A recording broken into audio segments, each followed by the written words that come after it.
उल्टियां तो बोल देते हैं। इसलिए अंग्रेजी भाषा में एक मुहावरा आ जाने से ऐसा थोड़ा है कि भारत के लोग उसके बिना काम चला रहे थे, यह भी काम चल ही रहा था लंबे समय से।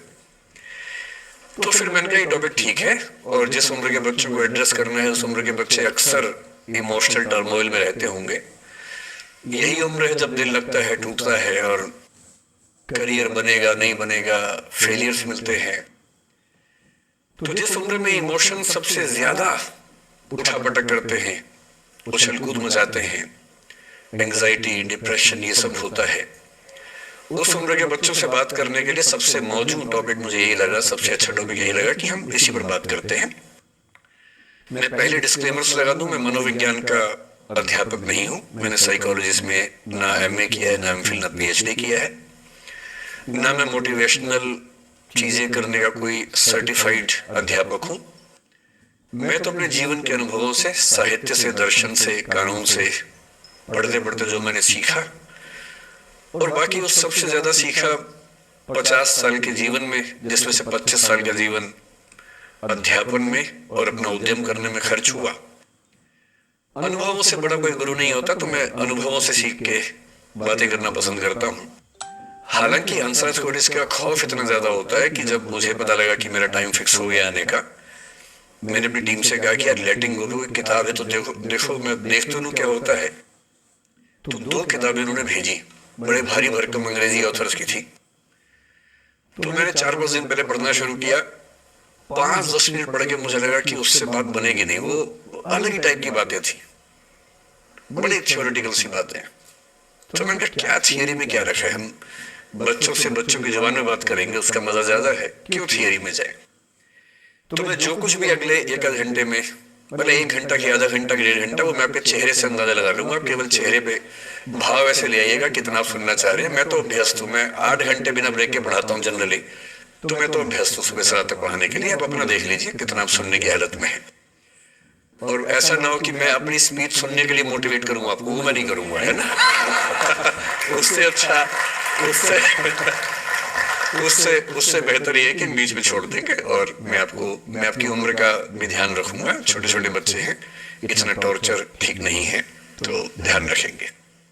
पर मेरा ख्याल है कि आपको मजा आएगा, क्योंकि आपकी उम्र से जुड़ी बातें हैं, आपको अच्छा लगेगा। मैं सबसे पहले 2 शब्दों में अंतर स्पष्ट करना चाहता हूं। एक शब्द है गिव अप करना, एक है लेट गो करना। कभी कभी लगता है कि दोनों बातें एक जैसी हैं, पर दोनों बातें एक जैसी है नहीं।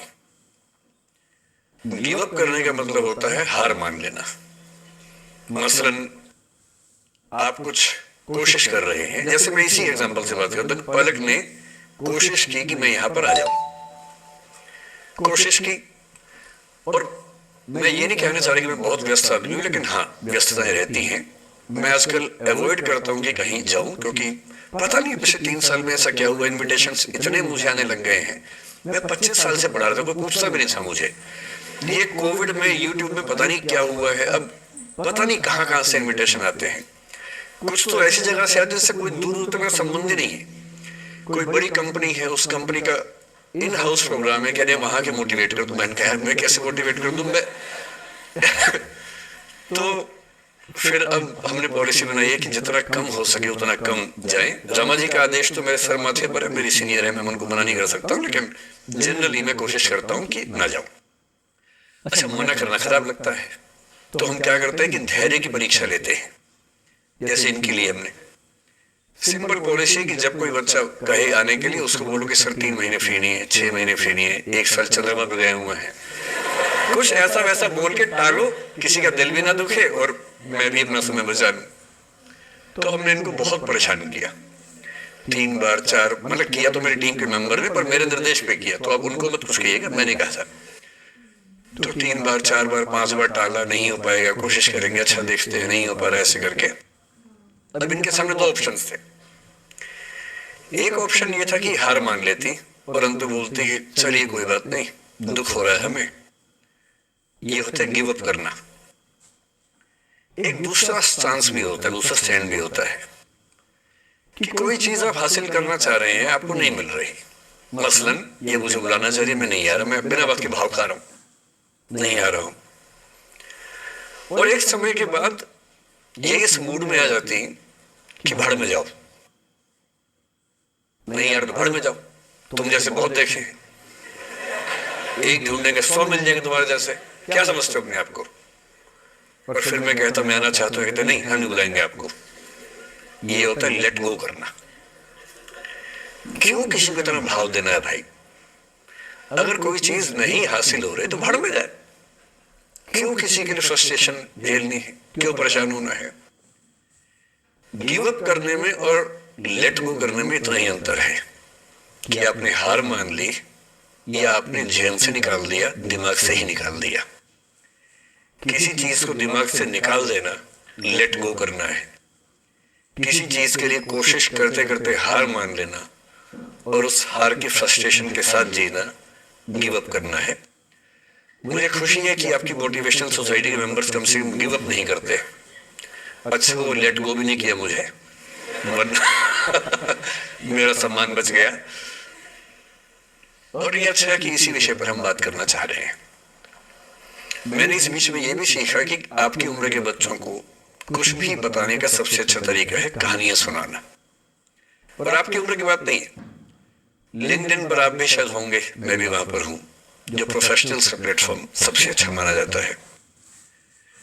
मैंने देखा कि आजकल जो बड़ी बड़ी कंपनियों के सीईओ हैं या सीएक्सओ कहते हैं, सीएफओ है, सीटीओ है या सीएचआरओ है, जो चीफ ऑफिसर्स होते हैं किसी कंपनी के, उनके लिए स्पेशल कोर्सेज चलते हैं स्टोरी टेलिंग के।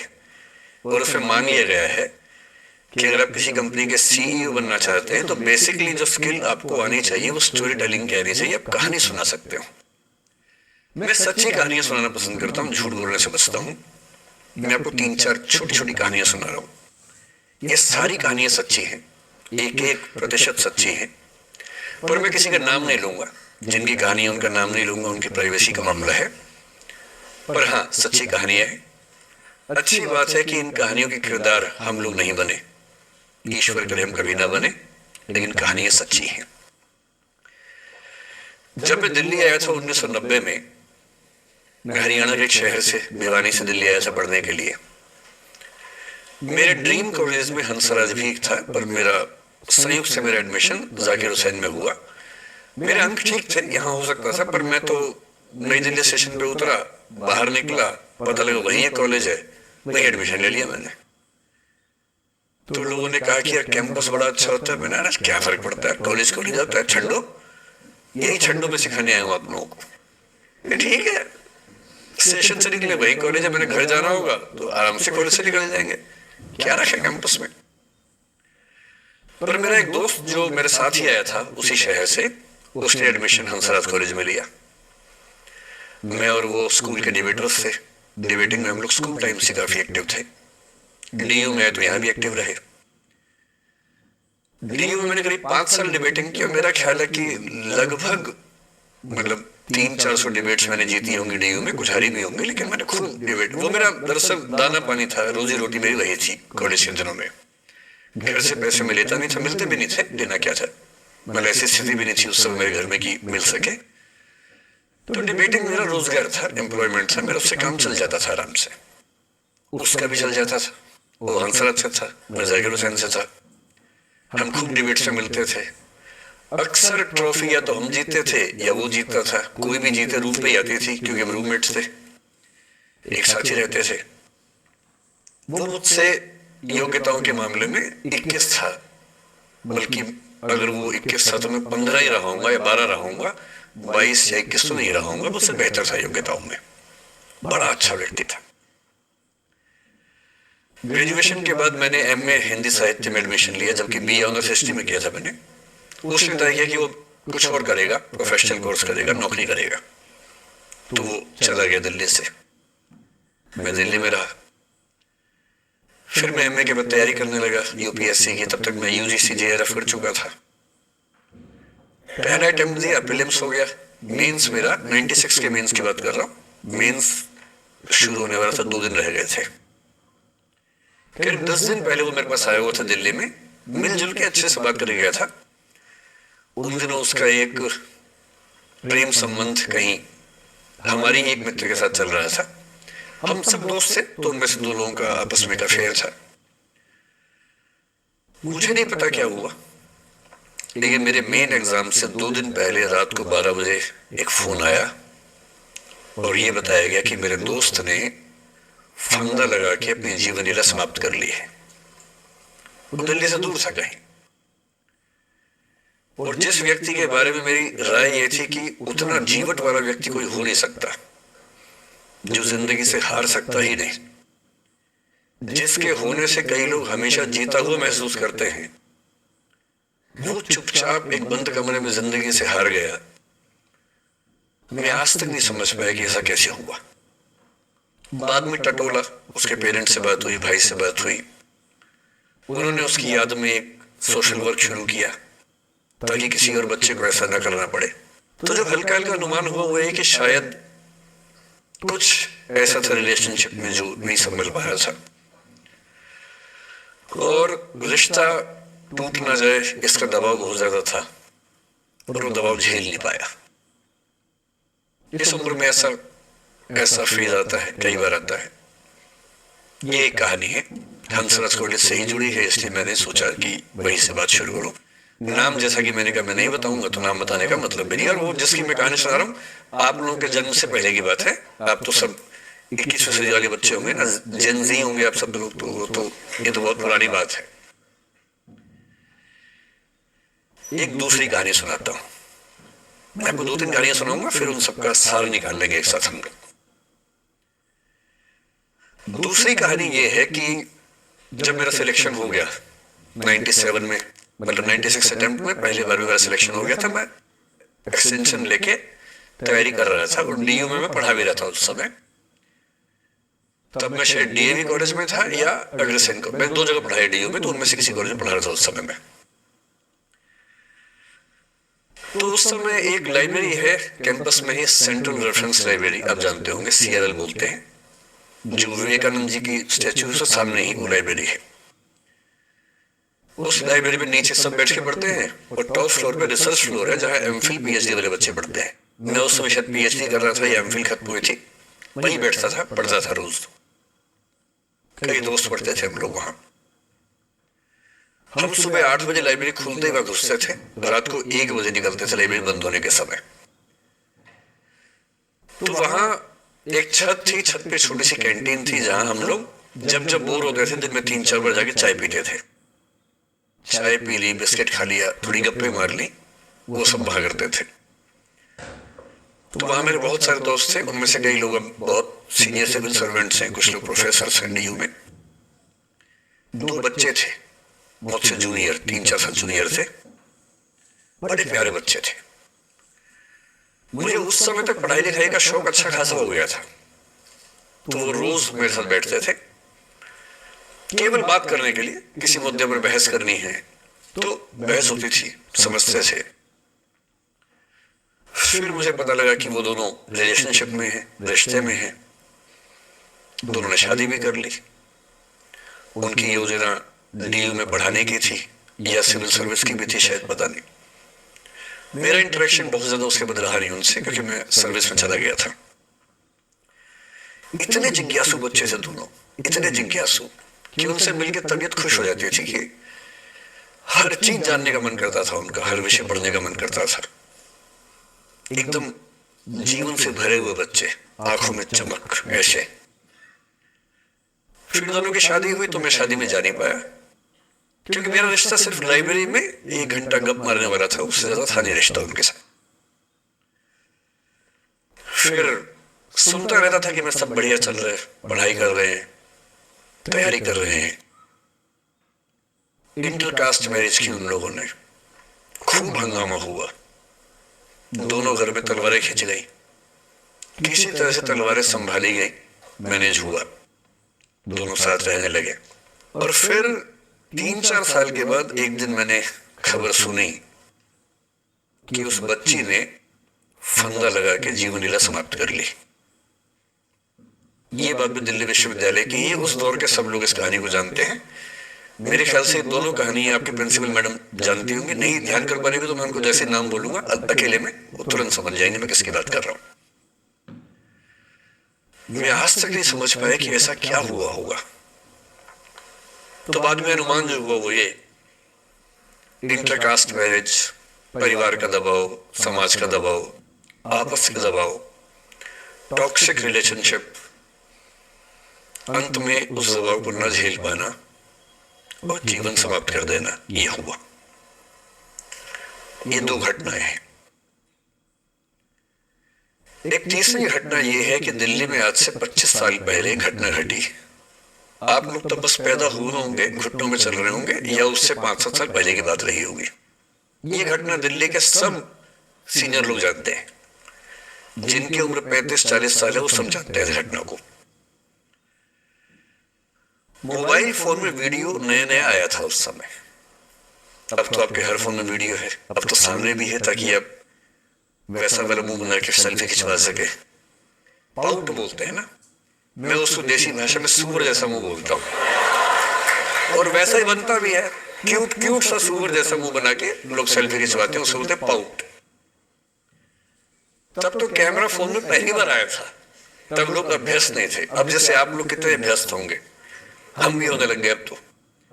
अब हम किसी से बात करते हैं तो हम ये एज्यूम करके चलते हैं कि उसने फोन में कुछ ना कुछ ऑन कर रखा होगा, या तो आवाज रिकॉर्ड करेगा या वीडियो बनाएगा। तो कितने केयरफुल के बोलते हैं, कितने कॉन्शियस रहते हैं।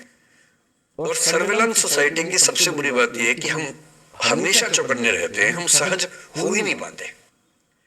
सहज रूप से दो लोग बात कर ले, हो ही नहीं पाता। तो मैं तो अपने ऑफिस में कई बार ऐसा करता हूं, जब हम 3-4 लोग बैठते हैं इनफॉर्मल बातचीत के लिए, हम सब अपना अपना फोन कमरे के बाहर छोड़ के आ जाते हैं, फिर 2 घंटे बात करते हैं, इस भय से मुक्त होके कि कहीं कोई रिकॉर्ड तो नहीं कर रहा। ये हालत है आज की। उस जमाने में तो फोन थे। मोबाइल फोन आया था भारत में लगभग 1995 के आसपास पहली बार। बड़ा महंगा था, 16 रुपए प्रति मिनट इनकमिंग, 16 रुपए प्रति मिनट आउटगोइंग, ये रेट से उस समय। और फोन वो थे जिनसे आप कील भी ठोक सकते हैं, वैसे वाले फोन थे, बटन वाले फोन थे। नोकिया एक कंपनी थी, उसके फोन हुआ करते थे। उसके 4-5 साल के बाद क्या हुआ, पहली बार किसी कंपनी ने फोन में कैमरा लगा दिया। ये बात उस समय के लोग नहीं समझते थे। जब भी नई तकनीक आती है उसको समझने में टाइम लगता है। जो पहले समझते हैं फायदा उठा लेते हैं, जो थोड़ा लेट समझते हैं वो उसका नुकसान उठाते हैं। उस समय दिल्ली के एक प्रसिद्ध स्कूल में 11वीं-12वीं क्लास के 2 बच्चों में आपस में कोई रिलेशनशिप रही होगी। वो दोनों किसी ऐसे सिचुएशन में थे जो सिचुएशन बहुत ही प्राइवेट किस्म की थी, बहुत निजी किस्म की थी, जिसको पब्लिक नहीं कर सकते। कुछ फिजिकल रिलेशनशिप जैसा मामला था। उस दुष्ट लड़के ने लड़कों के इतिहास को कलंकित कर, लड़कों का इतिहास वैसे भी कलंकित ज्यादा है, उसे और कलंकित करते हुए उस पूरे सिचुएशन का वीडियो बना लिया। ऐसे मामलों में दुर्भाग्य है, मैं लड़का हूं इसलिए लड़के पवित्र थोड़ा ना हो जाएंगे। लड़का है, इतिहास कलंकित तो है, उसने वीडियो बना लिया और दुष्टता का चरम स्तर निभाते हुए वो वीडियो अपने एक दोस्त को शेयर कर दिया। ये कहे कि किसी और को दिखाना मत, जैसा कि होता है अफवाहों की दुनिया में। हर अफवाह एक व्यक्ति एक को ही बताता है, ये कहे कि किसी और को मत बताना, और अगला व्यक्ति भी अगले को यही कहे कि बोलता किसी और को मत बताना, और इस तरह से पूरे शहर को खबर होती है और सबको लगता है कि सिर्फ मुझे पता है। वो वीडियो फैल गया। नए नए फोन आए थे, पर वो फोन कम लोगों के पास थे, कैमरे वाले फोन। तो फोन से कितना फैलता, ज्यादा नहीं फैला। लेकिन उस समय दिल्ली की कुख्यात मार्केट हुआ करती थी, पालिका बाजार, अभी भी है, पर तब वो कुछ और कामों के लिए कुख्यात हुआ करते थे। अब तो कपड़े मिलते हैं, तब कपड़ों के साथ कई चीजें और मिलती थी वहां। जैसे गंदी फिल्मों की सीडी चाहिए हो तो वहां मिलती थी, ग्रे मार्केट में, चोरी छिपे। इस वीडियो को सीडी में कन्वर्ट करके लोगों ने वहां से खरीदा, लाखों करोड़ों की संख्या में। नए नए टेलीविजन चैनल प्राइवेट आए थे, और प्राइवेट टीवी चैनल को खबरों की भूख इतनी होती है कि वो खबर के लिए जान दे सकता है और जान ले भी सकता है किसी की। 24 घंटे इस खबर पे, इस चीज पर खबरें चल रही थी सारे चैनल्स में, कि ये वो लड़का है जिसने ऐसा किया, ये वो लड़की है, ये वो स्कूल है, इस स्कूल की प्रिंसिपल से बात करेंगे, इससे बात करेंगे। वो जो बच्ची थी जिसकी इसमें कोई गलती नहीं थी सिवाय इसके कि वो किसी एक लड़के से प्रेम करती थी, जो कि उस उम्र में बच्चे कर बैठते हैं। इसके लिए बहुत चिल्लपोनी मचानी चाहिए। बच्चों को आप हर बात पे अपराधी नहीं मान सकते। उस बच्चे की गलती सिर्फ इतनी थी कि उसने अपने दोस्त पे भरोसा किया जो भरोसे के लायक था नहीं। वो नीच किस्म का व्यक्ति था जिसने उस संबंध की गरिमा को समझा नहीं। उस बच्ची के घर के बाहर 24 घंटे न्यूज चैनल से कैमरे खड़े रहे। घर से कोई नहीं निकले, 50 कैमरे पीछे। आप बताइए आपकी बेटी कैसी है, आप बताइए आपकी बहन कैसी है। अंत में उस पिता ने अपनी बच्ची को उस देश से बाहर भेज दिया। उसके कुछ दिन बाद की जो खबर टीवी चैनल से नहीं दिखाई, उसके पिता ने आत्महत्या कर ली। ये तीसरा इंसिडेंस है। ये सारी खबरें सच्ची बता रहा हूं मैं, इनमें से एक भी झूठ नहीं है। झूठी कहानियों से मोटिवेशन दिया जा सकता है, मैं जानता हूं, पर जब सच्ची कहानियां हैं तो मैं झूठ क्यों बोलूं? सारी सच्ची कहानियां बता रहा हूं मैं आपको। एक चौथी कहानी जो आप में से कई लोगों की होगी। मेरा एक स्टूडेंट है, सिविल सर्वेंट है, सीनियर लेवल पे है, करीब 40 साल का है। उसने आज तक शादी नहीं की। क्या उसकी शादी करने की इच्छा नहीं थी? पूरी इच्छा थी। फिर क्यों शादी नहीं की? भाई कुछ लोग तो होते हैं कि शादी करनी ही नहीं, कोई मिशन है। योगी जी है, मोदी जी है, ठीक है, उनका तो मिशन है। ममता जी है, उनका मिशन है। पर जिसका जीवन में ऐसा कोई मिशन नहीं है और जिसको प्रेम करने का मन भी करता हो, वो तो शादी करता है आमतौर पे। उसने शादी क्यों नहीं की जानते हैं? जब वो 25-26 की उम्र में था, जब वो मेरा विद्यार्थी भी था, एक दिन मेरे पास आके बोला कि सर एक बात करना चाहता हूँ। मुझसे मेरे स्टूडेंट्स ऐसी बातें खूब करते हैं पर्सनली आके, अब तो मैं टाइम कम दे पाता हूँ, पहले तो ये सब होता रहता था क्लास के अलावा। एकदम रोता हुआ आया, आंखों में आंसू भरे हुए बहुत सारे। अरे क्या हो गया भाई? तो फिर उसने किसी का नाम बताया कि सर वो भी मेरी स्टूडेंट थी, कि सर उसके साथ रिलेशनशिप थी, उसने धोखा दिया है मुझे। अच्छा, धोखा देने वाली कहानियां मुझे बहुत अपील नहीं करती। मेरा मानना है कि दोनों पक्षों की गलतियां होती हैं। आप केवल अपने पर्सपेक्टिव से सोच सोच के धोखा करते रहते हैं, ऐसा थोड़ा ना होता है भाई। कुछ तो मजबूरियां रही होंगी, कोई यूं ही बेवफा नहीं होता, कुछ तो वजह होगी ना। आप थोड़ा उसकी वजह, उसका भी तो, उसकी कहानी भी तो सुनिए। और मैं जब जब दोनों कहानियां सुनता हूं मुझे लगता है कि मामला ग्रे है। आप किसी एक पे उंगली उठा ही नहीं सकते किसने ऐसा किया। दोनों की गलतियां होती हैं, ऐसा थोड़ा ना कि एक की होती है। बहरहाल इन भाई साहब को ऐसा लगा कि धोखा हो गया उनके साथ। तो मैंने कहा चलो कोई बात नहीं यार, हो गया तो हो गया, तू नहीं कोई और सही, ऐसा क्या है। इतनी बड़ी दुनिया है, 8 अरब की आबादी अब है, उस समय भी 6-7 अरब तो थी। मैंने कहा 3.5 अरब 350 करोड़ में कोई तो होगी तुम्हारे लिए, ऐसा क्या है, कोई और देखेंगे। पर वो थोड़ा ज्यादा सेंटिमेंटल था उस समय। धीरे धीरे पता नहीं उसके मन में क्या बैठ गया, उसके मन में ये बैठा कि दुनिया की सारी लड़कियां धोखेबाज होती हैं। ऐसे मूर्खों की कमी नहीं है दुनिया में, ऐसे बहुत मूर्ख हैं। दर्शन की दुनिया में इसे अवैध सामान्यीकरण कहते हैं, इलिसिट जनरलाइजेशन।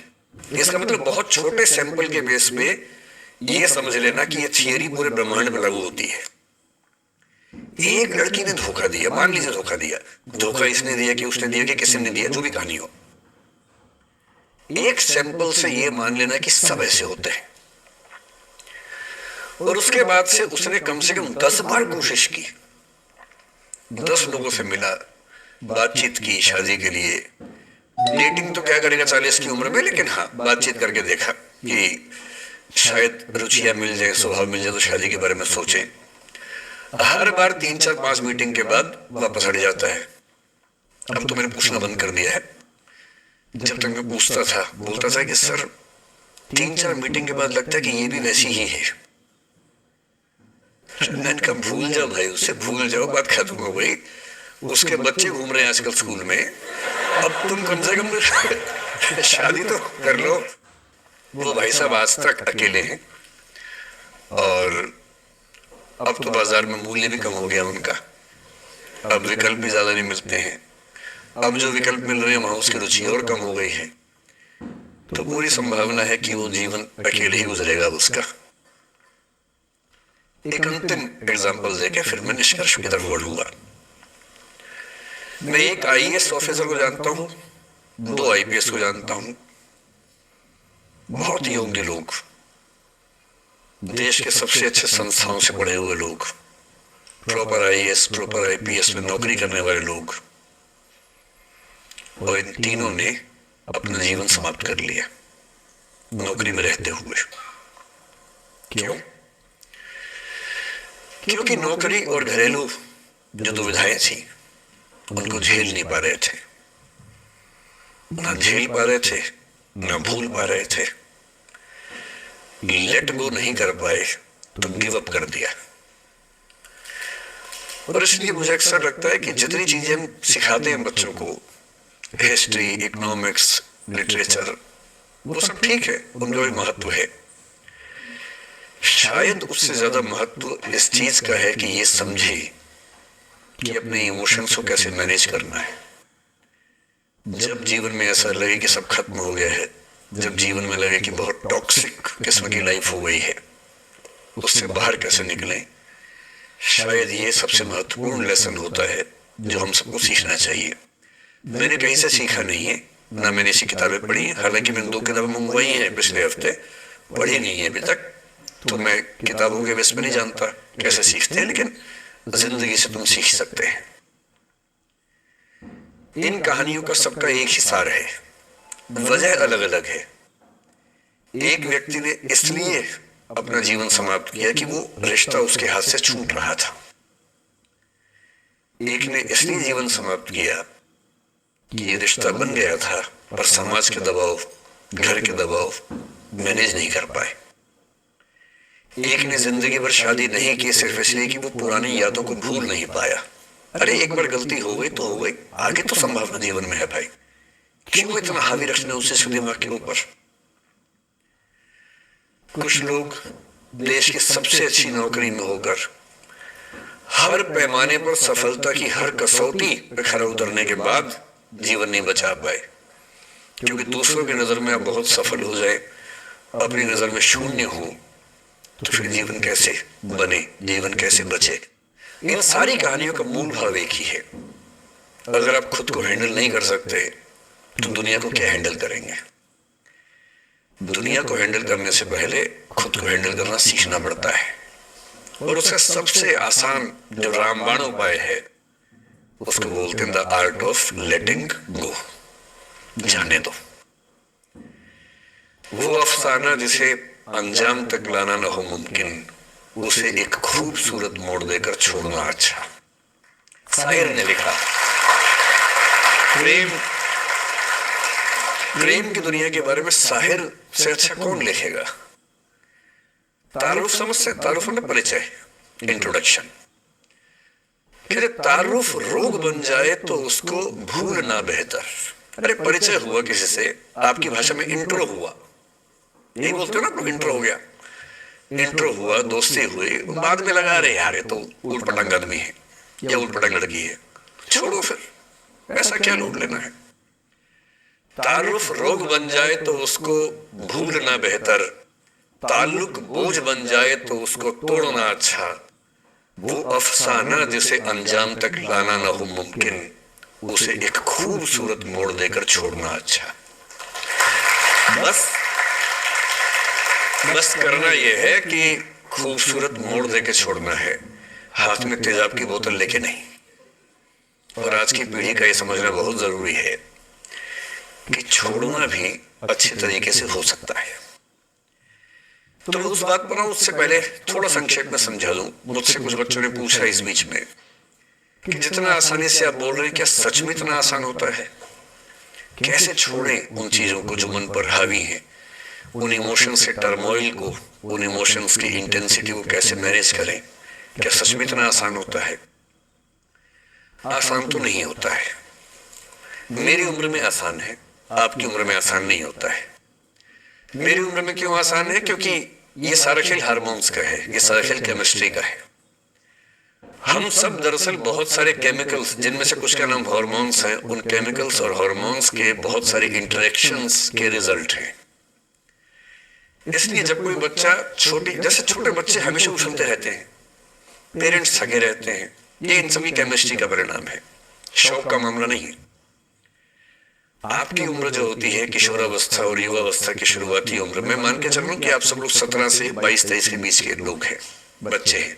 कुछ तो भी शादी भी नहीं कर सकते होंगे, वो वाले होंगे ना, लड़के तो नहीं कर सकते होंगे भी, 21 के कहाँ हुए होंगे, तो वो वाली उम्र आप लोगों की है। इस उम्र में इमोशंस का टर्मोइल, इस उम्र में इमोशंस का बिखराव इतना ज्यादा होता है कि संभालना बड़ा मुश्किल होता है। जैसे जैसे आप मैच्योर होंगे, बड़े होंगे, बूढ़े होंगे, बूढ़े और मैच्योर काफी हद तक समानार्थक शब्द होते हैं। बूढ़ा आदमी आमतौर मैच्योर हो ही जाता है, और जो मैच्योर हो जाता है उसको बुढ़ा ही बोलते हैं, चाहे वो दोस्त हो आपका। तो मैच्योर होने के बाद मैच्योरिटी के कई लक्षण हैं, 10-20 लक्षणों में से एक ये है कि आपके इमोशंस में इंटेंसिटी उतनी नहीं रह जाती जितनी बचपन में होती है। मसलन कोई आपका दोस्त आपसे कुछ खराब कह दे, आप 3-4 घंटे बेचैन रहेंगे, बार बार मैसेज टाइप करेंगे, फिर डिलीट करेंगे, फिर टाइप डिलीट, वो भी टाइप डिलीट चल रहा है। एक दिन हो गया बात हुए, ना वो पढ़ पा रहा है ना आप पढ़ पा रहे हैं, बेचैनी चरम पे है। अब इतना ही मामला है, नाक का सवाल है कि पहले कौन झुकेगा। सारे संबंधों में स्तर इसी बात से तय होता है कि पहले कौन झुकेगा, और जो एक बार झुक गया वो जिंदगी भर झुकता है उसके बाद। इसलिए लोग शुरू में बहुत केयरफुल होते हैं कि झुकना नहीं है। 3-4 ज्ञानी पीछे बैठे ही होते हैं कि नहीं झुकना नहीं है, वो झुकेगा, वो झुकेगी, तू क्यों झुकेगा। इन ज्ञानियों से बचना बहुत जरूरी है, जिंदगी जहर बना देंगे आपकी।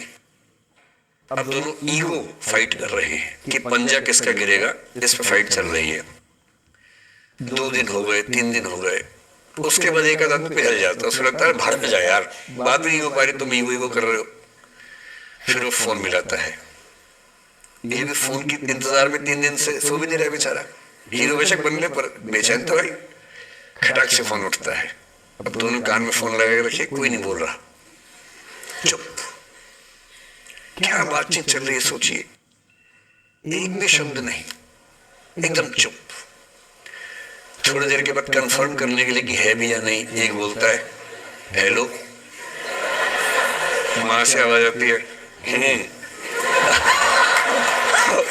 कोई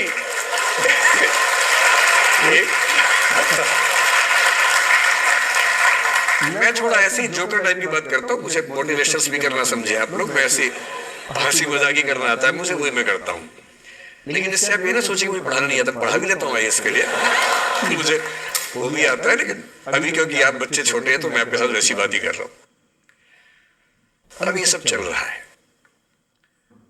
अब इसमें अगर कोई एक व्यक्ति झुक गया, बात आगे हो गई तो हो गई, वरना कई रिश्ते ऐसे भी होते हैं जो इसी बिंदु पे खत्म हो जाते हैं कि तेरा भाई नहीं झुकेगा, भाभी झुकेगी, और उधर जीजू झुकेंगे, दीदी नहीं झुकेगी, जीजू झुकेंगे, दीदी क्यों झुकेगी, और ना जीजू झुक रहे ना भाभी झुक रही, और उस चक्कर में जो अभी बेचारा रिश्ता बना भी नहीं था, वही वो जमींदोज हो गया, वही वो खत्म हो गया। पर ठीक है, हो गया तो हो गया, भाड़ में जाए, ऐसा क्या है, डर किस बात क्या है इसमें।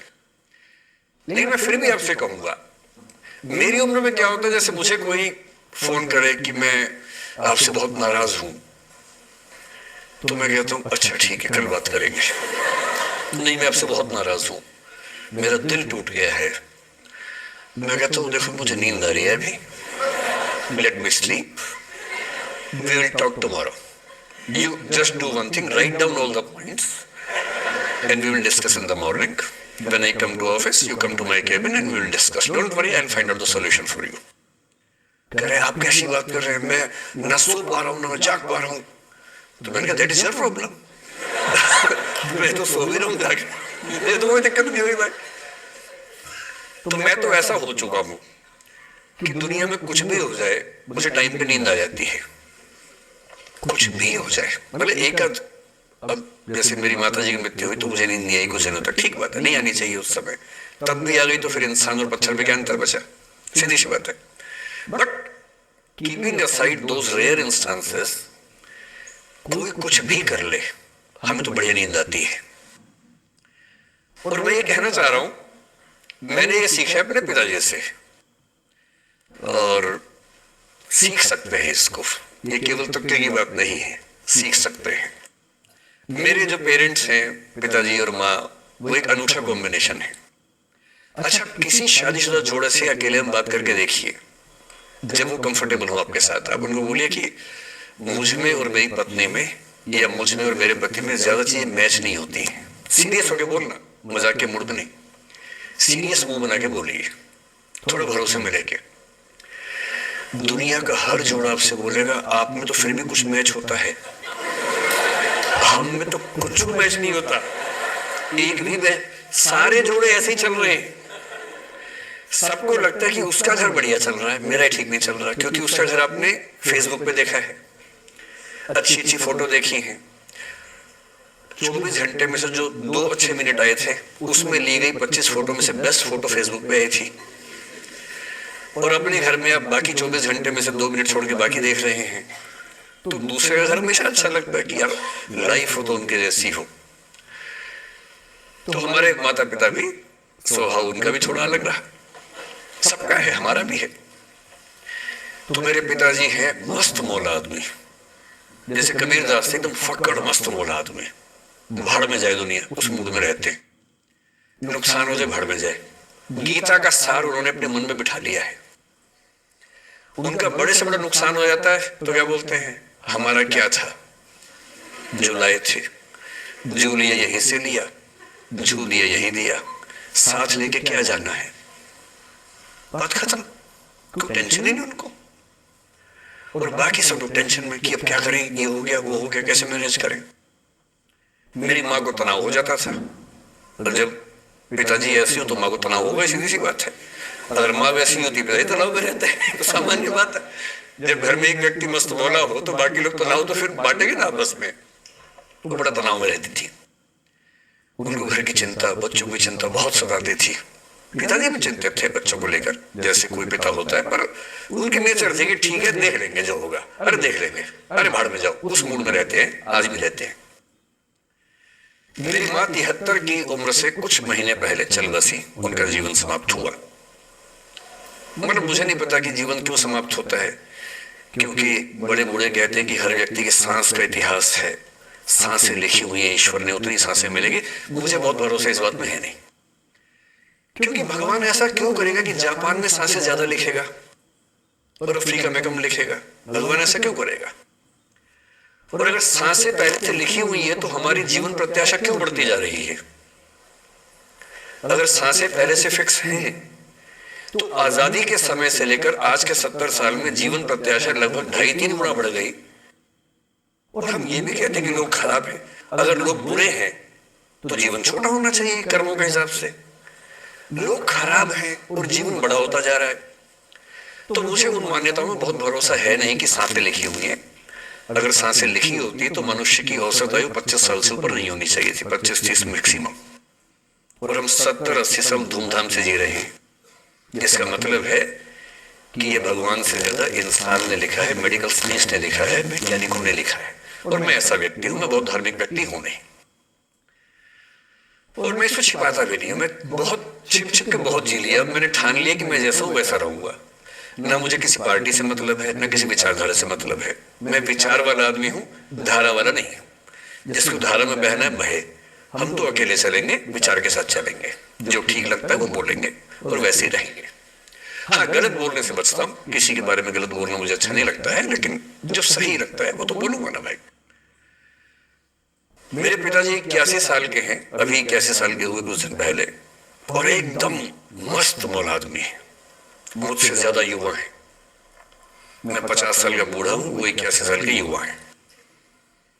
उनके चेहरे की चमक, मतलब कई ट्यूबलाइट फेल है उनके सामने, ऐसी चमक चेहरे पर रहती है। क्यों रहती है? उसकी एक वजह है कि वो रोज सुबह 2-3 घंटे प्राणायाम, योग, ध्यान, बहुत कुछ करते हैं। उनका भोजन इतना संतुलित है, सप्ताह में कम से कम एक बार, कभी कभी महीने में 4 से ज्यादा 6-7 बार उपवास करते हैं पूरा पूरा। वो सब चीजें उनके अभ्यास में है जो मेरे अभ्यास में उतनी नहीं है। मैं भी कोशिश करता हूं पर अभी उतना सफल नहीं हो पा रहा हूं। पर मेरी राय में उनके इस सुंदर जीवन का सबसे बड़ा राज ये क्षमता है कि वो हर चीज को लेट गो कर देते हैं। तनाव उनके पास आता है तो फिसल के निकल जाता साइड से, लेते ही नहीं तनाव किसी बात का। कुछ भी हो जाता है तनाव ही नहीं लेते। और मुझे लगता है कि काश ये चीज मेरी माँ के स्वभाव में होती, कम से कम 10 साल उनका जीवन और ज्यादा तो होता। और मैं अपने अनुभव से बता रहा हूँ, बहुत विश्वास से बता रहा हूँ। मैं ना सोने जागने में नियमित व्यक्ति हूँ, ना मैं बहुत कसरत करता हूँ।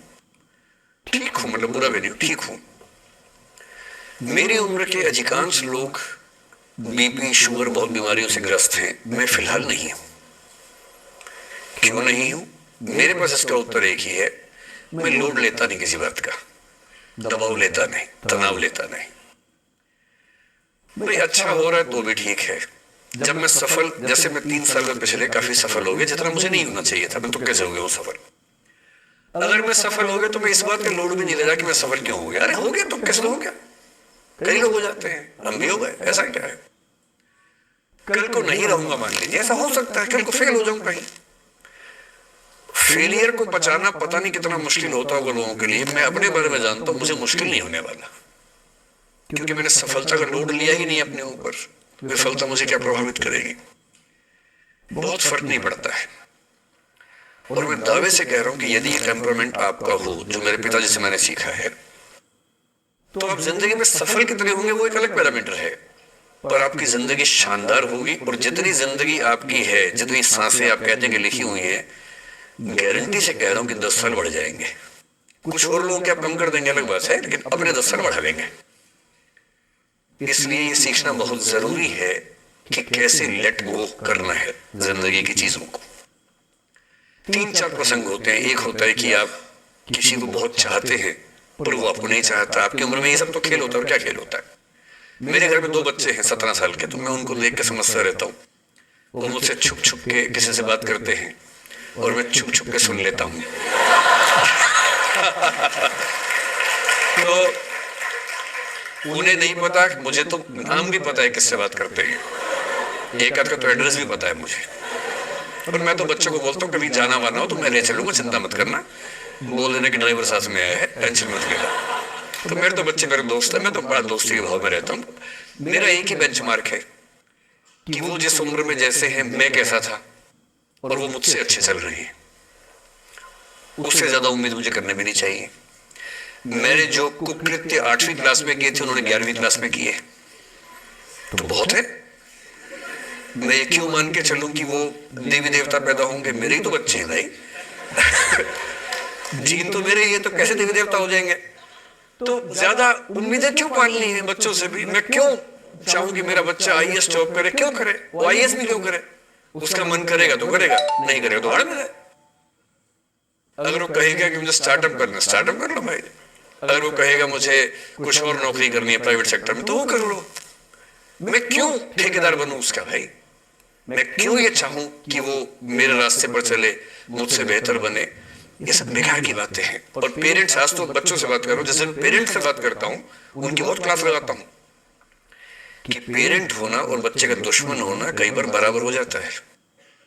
और यदि आप नहीं चाहते कि आप बच्चों के दुश्मन बने, बहुत सारे लोग मन ही मन में पेरेंट से नफरत करते हैं, माँ बाप से नफरत करते हैं, क्योंकि माँ बाप ने पेरेंटहुड का धर्म ठीक से निभाया नहीं। उन्होंने इतनी इच्छाएं थोपी, इतने दबाव बनाए कि बच्चों को जिंदगी कई फैसले इस दबाव में करने पड़े कि मेरे पेरेंट्स ये चाहते हैं। वो बन ही नहीं पाए जो वो थे। और दुनिया में सबसे बुरी स्थिति है वो न हो पाना जो आप हैं। अपनी सहजता से दूर होना, इससे बड़ी बुरी कोई स्थिति नहीं। साहित्य में इसको खूब लिखा गया है।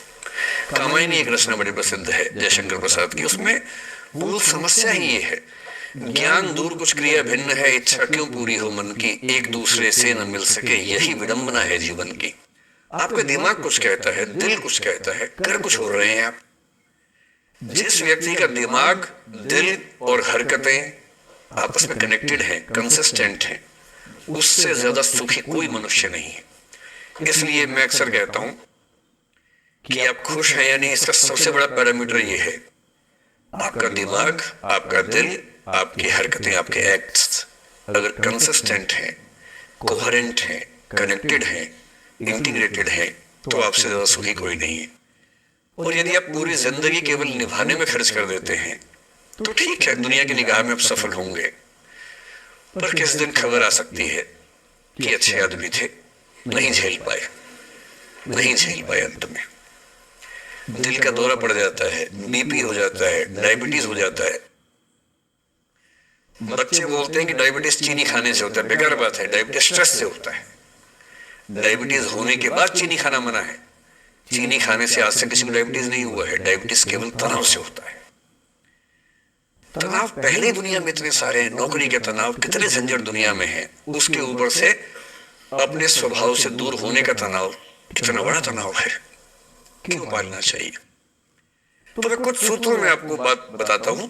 इस उम्र में आप कितना उसको फॉलो कर पाएंगे मुझे नहीं पता, लेकिन कोशिश करेंगे तो कुछ तो फायदा हुआ ही।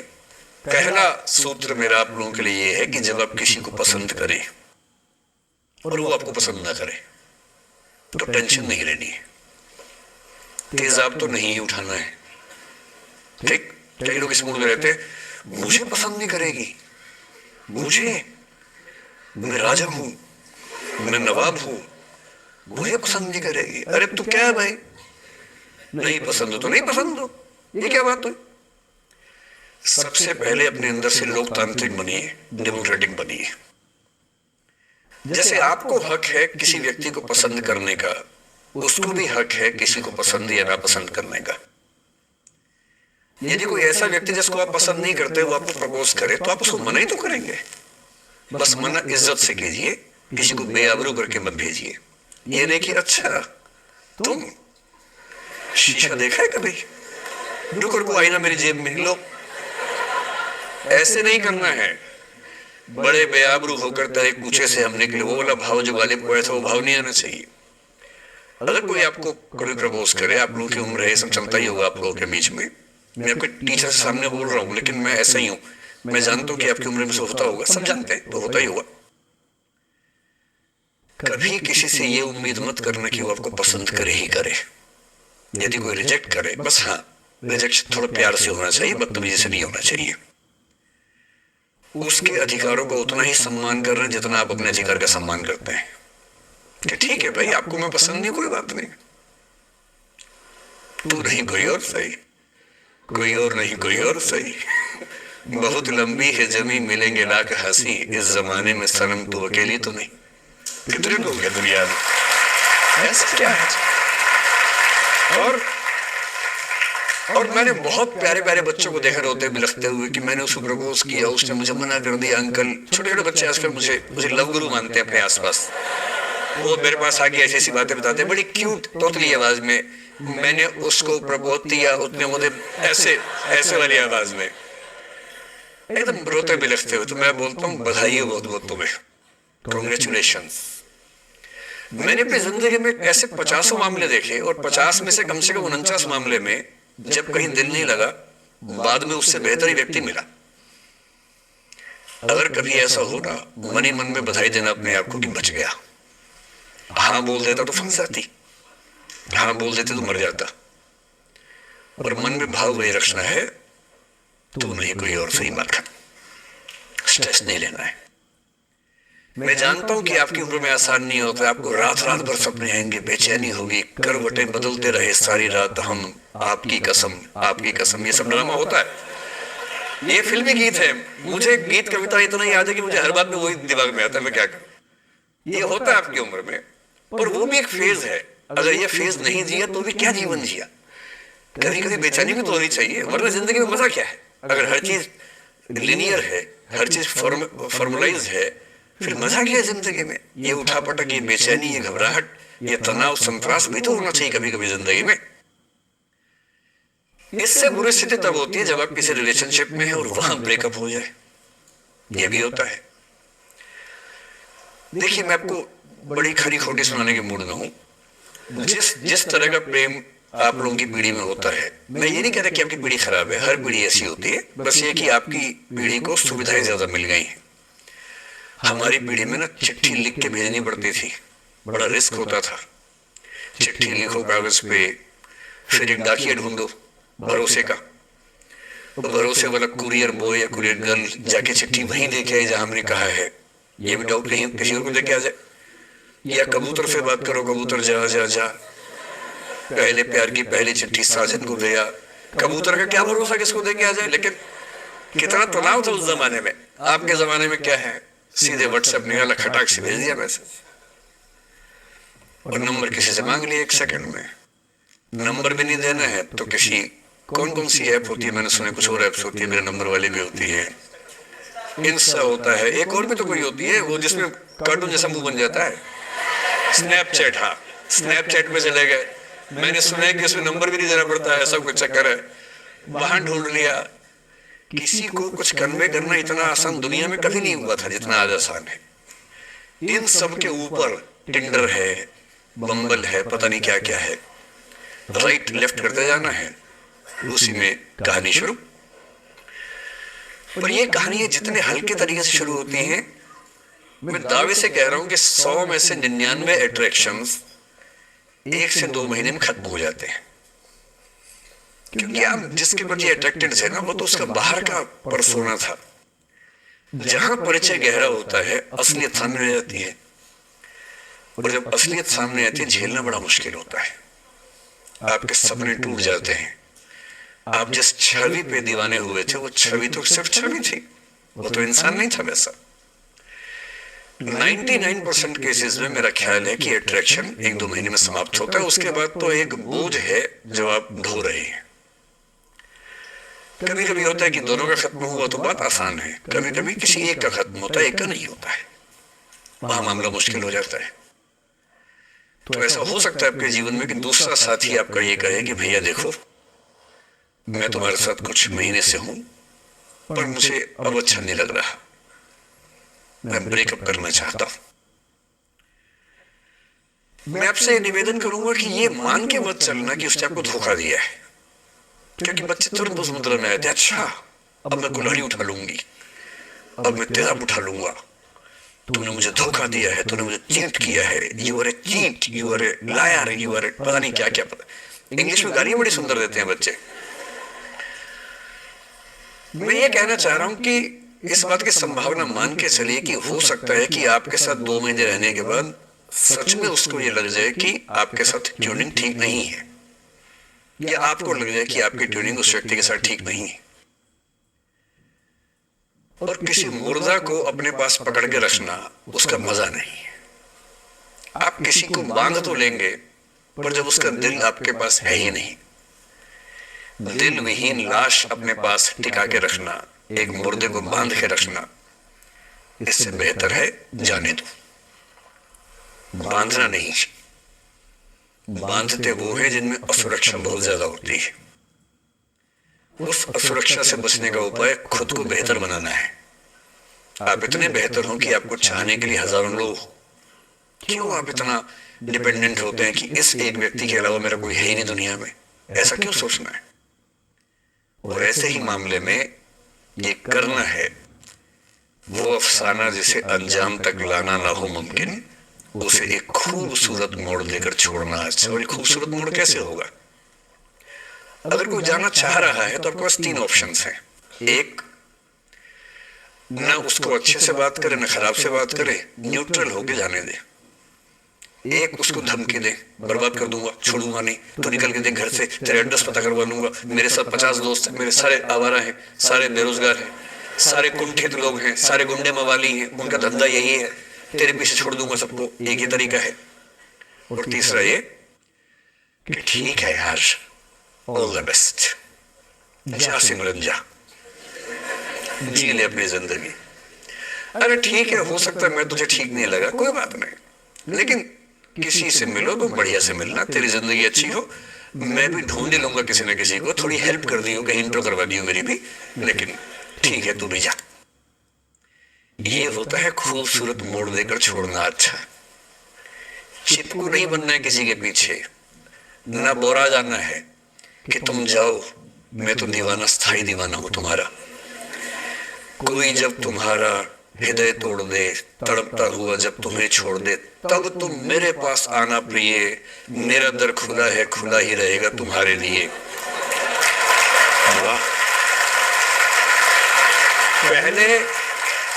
पहले के जमाने में बेरोजगारी का ये लक्षण था। हम जब छोटे थे ये गाने सुनते थे, हम ये सुन के बड़े हुए कि ऐसे ही करना पड़ता है शायद प्रेम में। तो हमारे स्कूल में लोगों ने इसका पैरोडी बनाई। जब कोई तुम्हारा सर फोड़ दे, तड़पता हुआ जब तुम्हें छोड़ दे, तब तुम मेरे पास आना प्रिय, ये क्लिनिक खुला है, खुला ही रहेगा तुम्हारे लिए, बस आ जाना। जब कोई तुमको सड़क पे छोड़ दे, गाड़ी अपनी वहां से मोड़ ले, तब तुम मेरे पास आना प्रिय, ये ठेला खड़ा है, खड़ा ही रहेगा तुम्हारे लिए। क्यों भाई, क्यों खड़े रहोगे? बेरोजगार हो क्या? अरे ठीक, जा सिमरन जा, जी ले, और मैं भी जा रहा हूं जीने के लिए। ये दीवाना नहीं बनना है कि तुम मतलब मुझे ना चाहो तो कोई बात नहीं, किसी और को चाहोगे तो मुश्किल होगी। अजीब हाल है यार। तुम ठेकेदार हो कि तेरा ठेका मेरे पास है, नहीं तो किसी के पास नहीं। अजीब हाल है। अरे ठीक है भाई, उसकी जिंदगी है, जीने दो उसको। क्यों किसी की जिंदगी में इतना हावी होने का प्रयास करना है? जब आप नहीं चाहते कि आपकी जिंदगी में कोई हावी हो, आप क्यों किसी की जिंदगी में इतने हावी होंगे? और जब बहुत दर्द हो ना, हमेशा दूसरे के पर्सपेक्टिव से भी सोच के देखिए कि उसको ऐसा क्यों करना पड़ा। क्या पता कोई मजबूरी हो, कभी कभी होती है। मैं बुद्ध की मजबूरी सोच के परेशान होता हूँ कई बार, और फिर मैं सोचता हूँ कि काश यशोधरा जैसा व्यक्तित्व सबका होता। बुद्ध की रियल कहानी क्या है शायद किसी को नहीं पता। मैं जिस कहानी की बात कर रहा हूँ, मैथिली शरण गुप्त नाम के एक बड़े प्रसिद्ध कवि ने यशोधरा नाम की पुस्तक में वो कहानी लिखी है, भूमिका में जिक्र किया। बुद्ध बचपन से ही थोड़े से वैरागी किस्म के व्यक्ति थे। उनकी कुंडली देख के एक ज्योतिषी ने बताया भी था। माता पिता बहुत परेशान थे, शुद्धोदन उनके पिता का नाम था। माता पिता ने बहुत कोशिश की कि इस बच्चे का मन विरक्त न हो। अच्छा महल बनवाया, सारी सुविधाएं दी। जैसे बुद्ध थोड़े से किशोरावस्था में आए, उस समय की दुनिया की सबसे खूबसूरत महिला से, लड़की से, यशोधरा से उसकी शादी करवा दी। यशोधरा के पिता ने काफी एग्जाम लिए बुद्ध जी के, वो सारे एग्जाम में पास हुए, तब जाके शादी हुई। ऐसे नहीं हुई, शादी हुई। तो बुद्ध में ठीक था, रमे रहे उस जीवन में। बेटा हुआ उनका राहुल। अब बुद्ध की विरक्ति का भाव बढ़ता जा रहा था। 29 साल की उम्र के आसपास ऐसा हुआ कि उन्होंने एक मृत व्यक्ति को देख लिया, एक बूढ़े को देखा, एक भिखारी को देखा, एक बीमार को देखा। व्यर्थ हो गए और उनका मन हुआ घर छोड़ दूं, ज्ञान की खोज में चला जाऊं। अब ज्ञान की खोज में जाए, उनको पता है कि भाई मेरी पत्नी भी है, मेरा बेटा भी है, राज्य भी है, कैसे छोड़ दूं? छोड़ना जरूरी है। अंदर की आवाज है कि छोड़ो, तुम इस चीज के नहीं बने हो, तुम्हारा स्वधर्म कुछ और है। बाहर की जिम्मेदारी है कि छोड़ नहीं सकते। मैं अनुमान करता हूं कि बुद्ध ने शायद अपने पिताजी से कहा हो कभी कि पिताजी मैं बहुत परेशान हूं, छोड़ना चाहता हूं। तो पिता ने समझा बुझा के मना किया होगा कि बेटा शोभा नहीं देता, ऐसा मत करो। हो सकता है पत्नी से भी बात की हो, पत्नी ने भी कहा हो कि ये क्या बात हुई, हम सबका जीवन तुम पे टिका है, बच्चा अभी बिस्तर से भी नहीं उतरा है, अभी तो चलना भी नहीं शुरू किया है, तुम ऐसी बात कर रहे हो। इसका जिक्र नहीं मिलता इतिहास में कि ये बात हुई कि नहीं हुई। और एक दिन बुद्ध ने तय किया और वो आज ही रात को पत्नी और बेटे को सोता हुआ छोड़ के चले गए। इसको बौद्ध परंपरा में महाविनिष्क्रमण कहते हैं, बुद्ध का अपने घर से निकल जाना। अब बुद्ध चले गए, लेकिन मैथिली शरण गुप्त यशोधरा के पर्सपेक्टिव से बुद्ध को देख रहे हैं। यशोधरा बहुत परेशान है, भाई पति चला गया है, बच्चे का पिता चला गया, मजाक छोड़ना है। राजा परेशान है कि उनका उत्तराधिकारी चला गया है। यशोधरा इतनी परेशान है, बहुत लंबे समय तक छंद आते रहते हैं कि वो कितनी बेचैन है, कितनी परेशान है। लेकिन यशोधरा की सबसे बड़ी परेशानी इस बात से नहीं कि बुद्ध चले गए, इस बात से है कि बिना बताए चले गए, भरोसा नहीं किया। और वो अपनी सहेली से कहती है, सिद्धि हेतु स्वामी गए, यह गौरव की बात। मुझे गर्व है कि मेरा पति इतने महान काम के लिए गया है। सिद्धि हेतु स्वामी गए, यह गौरव की बात, पर चोरी चोरी गए, यही बड़ा व्याघात। सखी सखी वो मुझसे कहकर जाते, कह तो क्या वो मुझको अपनी पथ बाधा ही पाते, क्या मैं रास्ता रोकती उनका? उसके मन में ये मलाल है कि बिना बताए चले गए। वो इस भाव को लेट गो नहीं कर पा रही है, परेशान है। फिर बुद्ध को ज्ञान मिला 6 साल की तपस्या के बाद। बोधगया में बोधि वृक्ष के नीचे ज्ञान मिला। बात फैल गई। जो 5 शिष्य बुद्ध को छोड़ के भाग गए थे उनके बुरे वक्त में, उन्हीं 5 को बुद्ध ने सबसे पहले ज्ञान दिया सारनाथ में, जिसको धर्म चक्र प्रवर्तन कहते हैं। बुद्ध की ख्याति बढ़ने लगी। शुद्धोधन ने बुद्ध के पास, अपने बेटे के पास कई लोगों को भेजा ये कहने के लिए कि भाई यहां भी तो आओ, हमसे भी तो मिलो।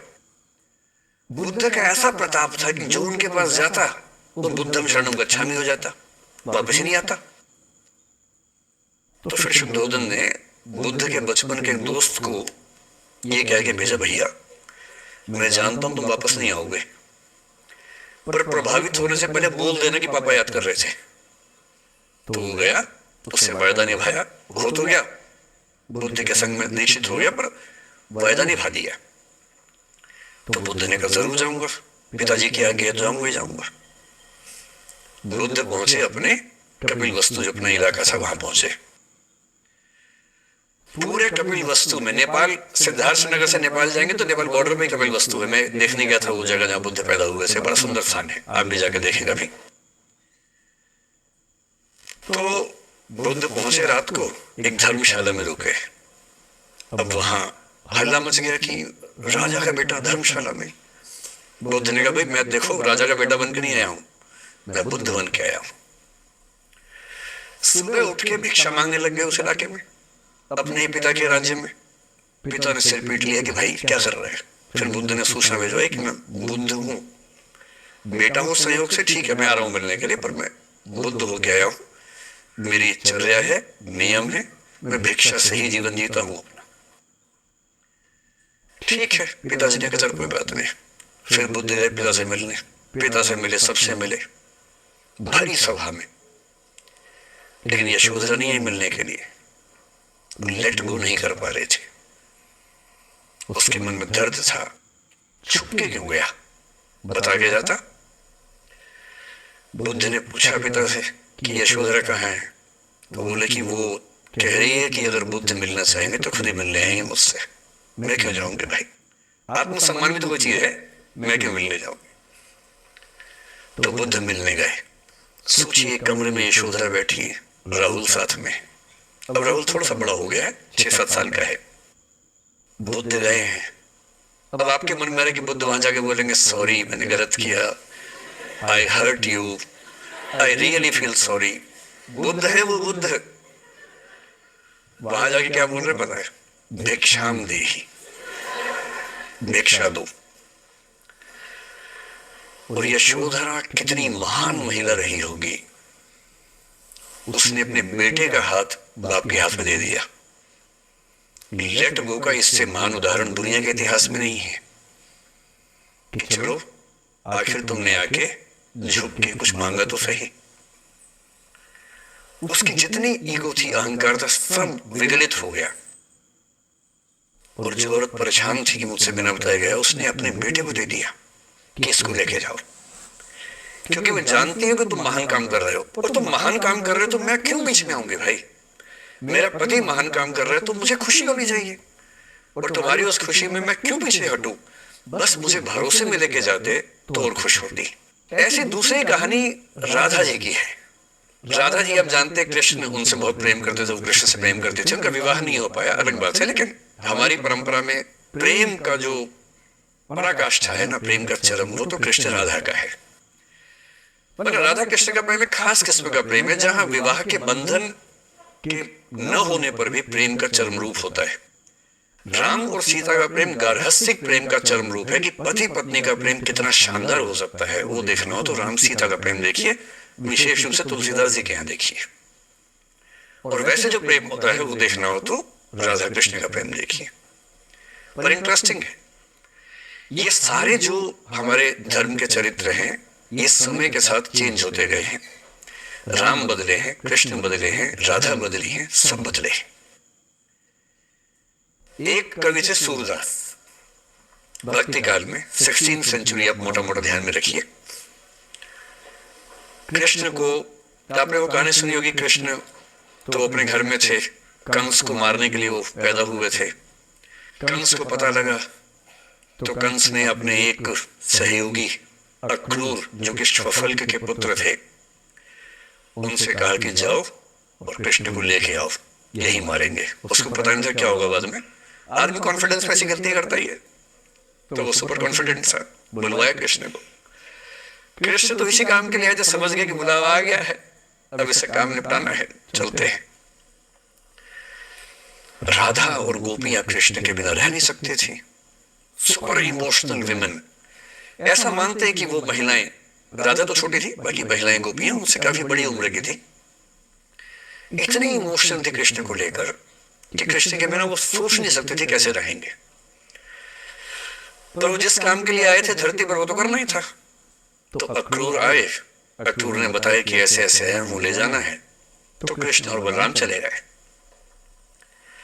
इधर कृष्ण गए, उधर गोपियों और रूरों के हाल बुरा, राधा का हाल बुरा। ऐसी दीवानगी आजकल की फिल्मों में आप सोच नहीं सकते, ऐसी दीवानगी थी उस जमाने में उनके बीच में। और जब आदमी का प्रेम हाथ से निकलता तो वो बेचारा कितना कमजोर हो जाता है। राधा जी की हालत सोचिए। सूरदास कह रहे हैं, अति मलिन वृष भानु कुमारी, हरिश्रम जलु अंतर तन भीजे, ता लालच न धुआवती साड़ी। कि वृष भानु की कुमारी, वृष भानु मतलब राधा के पिता, वृष भानु की बेटी राधा इतनी कमजोर हो गई है, इतनी मलिन हो गई है। हरिश्रम जलु अंतर तन भीजे, कृष्ण के पसीने की कुछ बूंदें उसके ऊपर गिर गई थी, उसकी साड़ी में लगी हुई है। ता लालच न धुआवती साड़ी, इस लालच से साड़ी धुलवा नहीं रही है। और जब से कृष्ण गए हैं कपड़े तक नहीं बदलना चाह रही है कि इस कपड़े में मेरे प्रिय की याद है।